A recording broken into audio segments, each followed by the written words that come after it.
দিদি, madam, relationship নিয়ে এত সমস্যা, কিছু তো টিপস দিন, কিছু তো রেমেডি দিন।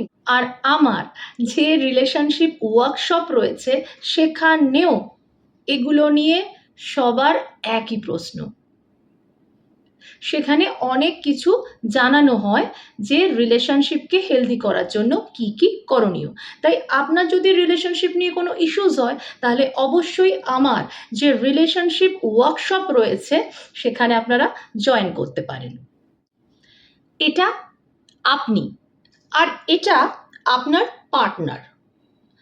আপনি পার্টনারকে ভালোবাসা দিচ্ছেন, আপনি পার্টনারকে টাইমও দিচ্ছেন, আপনি অনেক কিছু দিচ্ছেন, শুধু দিয়েই যাচ্ছেন, কিন্তু পার্টনার এগুলোর ভ্যালু করছে না, আপনাকে টাইমও দিচ্ছে না। দেবে কি করে বলুন তো? কারণ পার্টনারের কাছে তো কিছুই ছিল না দেওয়ার মতন।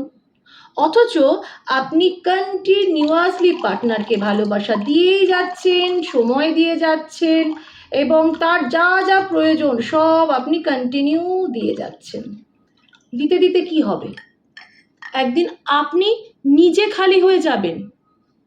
তবু দেখবেন আপনার এই পার্টনার নিতে নিতে ফেল হয়ে গেছে, তবুও আপনাকে সময়ও দিচ্ছে না, আপনাকে ভ্যালু করছে না, আপনাকে সম্মান দিচ্ছে না, আপনার কোনো গুরুত্ব তার জীবনে নেই।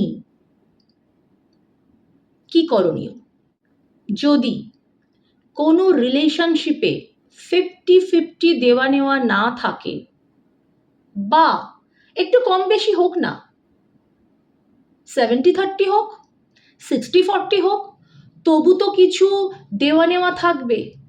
যে রিলেশনশিপে 100% অ্যান্ড 0% এই রেশিও থাকে সেটা কোনো রিলেশনশিপের মধ্যেই পড়ে না। আমি অপারগ, আমি দিতে পারছি না, আমি এটা পাচ্ছি না, আমি ওটা পাচ্ছি না, তাহলে কি সত্যিই সেই মানুষটা আপনাকে ভালোবাসে, সম্মান করে? এটা ভাবার কিন্তু সময় এসে গেছে। ভাবুন, ডিসিশন নিন। আপনার জীবন আপনার কাছে কিন্তু মূল্যবান। আমি পারমিতা দত্ত। আমার পেজ এবং YouTube channel lotus cosmic race যদি ভালো লেগে থাকে তাহলে একটা সাবস্ক্রাইব আর একটা ফলো করতে একদম ভুলবেন না।